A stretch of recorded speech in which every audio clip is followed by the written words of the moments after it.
2 Chronicles chapter 5 and verse 13 says that when they praised the Lord, a cloud, the house was filled with a cloud, even the house of the Lord, so that the priests could not stand to minister by reason of the cloud, for the glory of the Lord had filled the house. When we return to our churches, we must return to this. In the Old Testament, when the high priest went in to the Holy of Holies through the veil into the presence of Almighty God, the people were petrified that he wasn't going to come back out.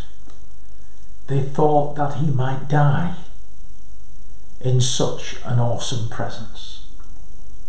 Now we know that in the New Testament there is no veil. Boldly we can approach the throne of grace to find help in time of need. But I want to say that the God that they feared in the Old Testament is the same God in the New Testament. He hasn't changed. We are now under the canopy of grace, but that does not give us license to disrespect the awesome presence of God.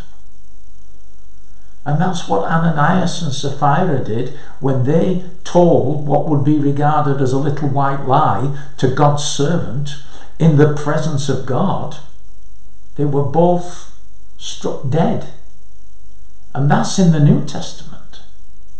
And Paul said to the church at Corinth, as they were coming together to the communion service, he said to them, many of you are weak and sickly, and some have already died. Why? He says, because they were not discerning the Lord's body. And what that means is, the word discern there means to differentiate between. They were coming to the communion service like they would go anywhere else. To put it in modern parlance, it's like going to church in exactly the same way as you would go to the theatre. But that's how many people do go to church. Chatting, morning, nice to see you, and that's okay outside, but we've got to find a new respect for the presence of the Almighty, because we are his body, and when we go into that sanctuary, we are meeting our head. And may I say a word to pastors here. Pastors, you must take a strong lead in this matter. Remember that Eli lost his life because he did not discipline his sons for disrespecting the presence of God. It's commonplace now for people to arrive late for their meeting with Almighty God. They wouldn't do it if it was a celebrity. They wouldn't do it if they were meeting some member of the royal family. And yet, when they're coming to meet God, it doesn't matter if they're 2 or 3 minutes late. That's okay. Pastors allow people to carry cups of coffee into the sanctuary. I've even seen biscuits. People sit in the congregation chewing gum, holding conversations with each other during the communion, and in many ways displaying a total disregard for the awareness of the presence of the Creator of the universe.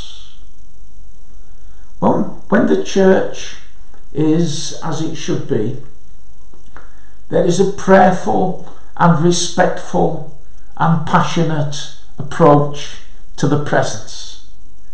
People are in their seats before time. They don't come in a minute too. They are there before time, not chatting with their friends, but waiting for the entrance of the King. There are no cups of coffee, no slovenly approach to the glory of God. For several minutes before the commencement of the service, the people are sitting, bathing in the aura of his love, waiting to worship him in spirit and in truth. He deserves our eager respect, and when we give it to him, oh, he will come. And when the bride and the bridegroom get together in the intimacy of that holy presence, how amazing it is to go to church.